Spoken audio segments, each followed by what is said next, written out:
ಬಿಸಿಲ ತಾಪಕ್ಕೆ ಹೈರಾಣಾಗಿದ್ದ ಬೆಳಗಾವಿ ಜಿಲ್ಲೆಯ ಚಿಕ್ಕೋಡಿಯಲ್ಲಿ ಧಾರಾಕಾರ ಮಳೆ ಸುರಿದಿದ್ದು ವಾತಾವರಣ ಕೊಂಚ ತಂಪಾಗಿದೆ.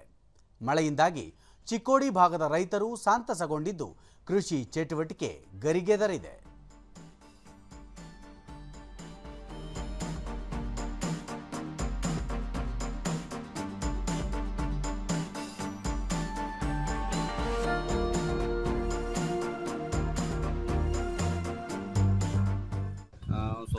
ದೂರದರ್ಶನದೊಂದಿಗೆ ರೈತ ಮುಖಂಡ ಮಂಜುನಾಥ ಪರಗೌಡ ಬಿಸಿಲಿನ ತಾಪಕ್ಕೆ ರೈತರು ಕಂಗಾಲಾಗಿದ್ದರು. ಮಳೆ ಆಗಿರುವುದರಿಂದ ರೈತರು ಬಿತ್ತನೆ ಕಾರ್ಯ ಆರಂಭಿಸಿದ್ದು ಸಾಕಷ್ಟು ಅನುಕೂಲವಾಗಿದೆ ಎಂದರು. ಸೊ ಅದು ಸ್ವಲ್ಪ ರೈತರಿಗೆ ಅನುಕೂಲ ಆಗೈತಿ. ಸೊ ಇನ್ನು ಮುಂದೆ ಕೂಡ ಮತ್ತೆ ಇನ್ನು ಜೂನ್ ಮಳೆ ಸ್ಟಾರ್ಟ್ ಆಯ್ತಪ್ಪ ಅಂತಂದ್ರೆ ಎಲ್ಲ ರೈತರಿಗೂ ಕೂಡ ಒಂದು ಒಳ್ಳೇದಾಗ್ತೈತಿ ಅನ್ನೋ ಒಂದು ಆಸೆ ಐತಿ.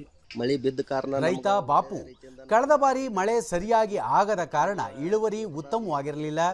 ಬರಗಾಲ ಎದುರಾಗುವ ಆತಂಕವಿತ್ತು. ಆದರೆ ಈ ಬಾರಿ ಮಳೆ ಚೆನ್ನಾಗಿ ಆಗಿರುವುದರಿಂದ ಬಿತ್ತನೆ ಕಾರ್ಯ ಆರಂಭಿಸಿದ್ದೇವೆ ಎಂದು ತಿಳಿಸಿದರು. ಕೈಯ ಮಳೆಯರಾಯ ಹಿಡ್ದಾನಂತ ಇವತ್ತು ಅವನ್ನ ನೆನೆಸ್ಕೊಂಡು ಇವತ್ತು ಬಿತ್ತಾನ ಮಾಡಕತ್ತೇವ್ರಿ. ದನಗಳಿಗೆ, ಕೆರೆಗಳಿಗೆ, ಬಾವಿಗಳಿಗೆ, ಬೋರ್ಗಳಿಗೆ ಸ್ವಲ್ಪ ಹೆಚ್ಚಿನ ನೀರಾಗ್ಯಾವು. ಅದ್ರ ಸಂಬಂಧ ಬಿತ್ತನಗಳ ಆಗಲಿ ಕಬ್ಬುಗಳಾಗಲಿ ಮಾಡಕತ್ತೇವೆ ಈ ವರ್ಷ.